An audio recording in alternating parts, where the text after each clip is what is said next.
Avant Demon's Souls, avant Dark Souls, From Software s'était déjà aventuré sur les terres de l'action RPG austère et punitif.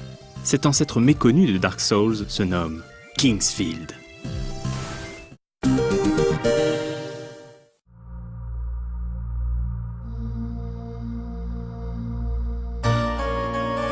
Sorti en 1994 uniquement au Japon, King's Field est un action RPG à la première personne, probablement inspiré par Ultima Underworld.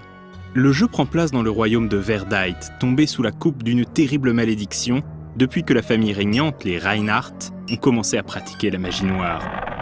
On incarne un héros nommé John Alfred, qui s'aventure dans l'ancien sanctuaire dédié aux dragons de la forêt à la recherche de son père Hauser, le capitaine de la garde.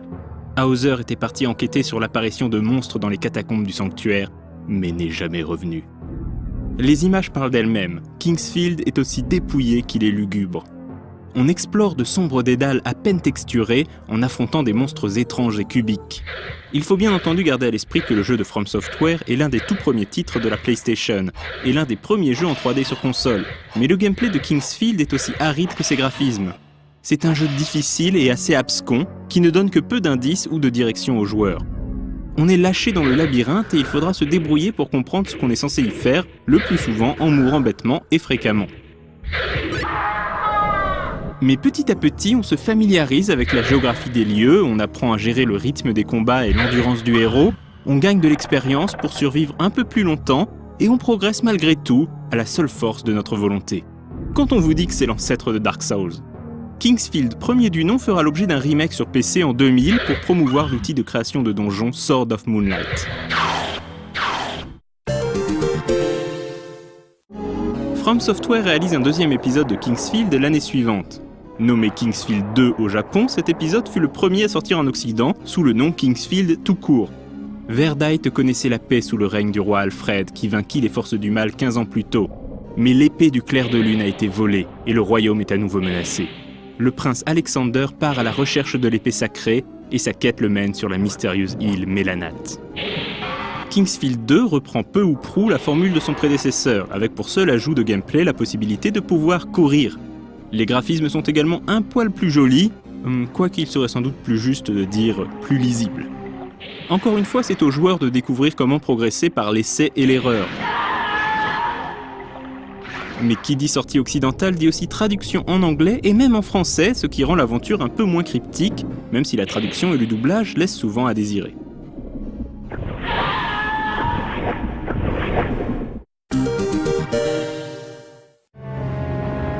Poursuivant sur sa lancée, From Software sort King's Field 3 en 1996. Cet épisode est sorti en Occident, mais seulement aux États-Unis, et a bien évidemment été rebaptisé King's Field 2 pour l'occasion. Alexander a retrouvé l'épée du clair de lune, mais celle-ci a été brisée et son pouvoir diminué ne put empêcher le roi Alfred de succomber aux ténèbres. Alexander sacrifia alors son âme pour sceller le château royal de Verdite, laissant à son fils Lyle le soin de reforger l'épée du clair de lune et de vaincre le roi possédé une fois pour toutes. Dans la version américaine, tout ceci est raconté dans une séquence d'intro au doublage mémorable. Le gros choc de King's Field 3, c'est le sentiment de gigantisme des environnements. Après les couloirs exigus des catacombes du premier épisode et les donjons de l'île Mélanat du second, les joueurs ont enfin l'opportunité d'explorer les plaines et villages du royaume de Verdite, plongés dans une ambiance oppressante et crépusculaire. On y croisera également davantage de PNJ amicaux que par le passé. En dehors de ça, le principe est resté exactement le même.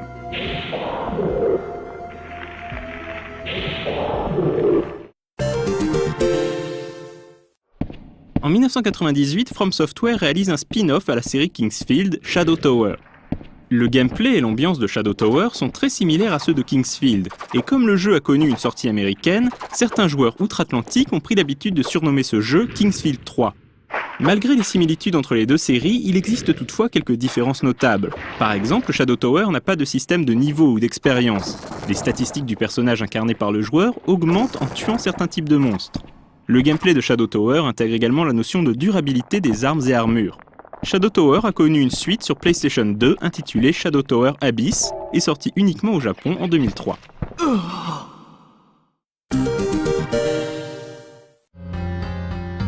From Software renoue avec la série Kingsfield en 2001 en sortant le 4e épisode sur PlayStation 2.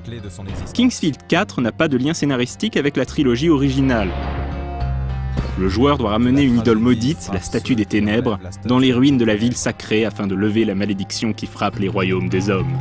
La statuette a été retirée de la ville sacrée. La mort et la destruction attendent ceux qui demeurent sur cette terre. Cet épisode a fait l'objet d'une sortie européenne et américaine. Il est à noter que chacune propose une traduction anglaise différente. La version européenne, distribuée par Metro 3D, est fidèle à la version originale japonaise, tandis que dans la version américaine, distribuée par ASCII Game Entertainment Technology, les PNJ ont été renommés en hommage à plusieurs membres de la communauté de fans anglophones de la série. La version européenne propose de son côté une version française doublée hilarante, notamment parce que les doublages totalement mécaniques semblent avoir été réalisés soit de manière purement phonétique, soit par un synthétiseur vocal. Et ne parlons même pas de la traduction. Salvor a mené ses hommes vers une mission dans les ruines. La zone des ténèbres a détruit les combattants, ne laissant pas une seule trace. Forcément plus beau que ses prédécesseurs, PlayStation 2 oblige, Kingsfield 4 est très fidèle au gameplay emblématique de la série.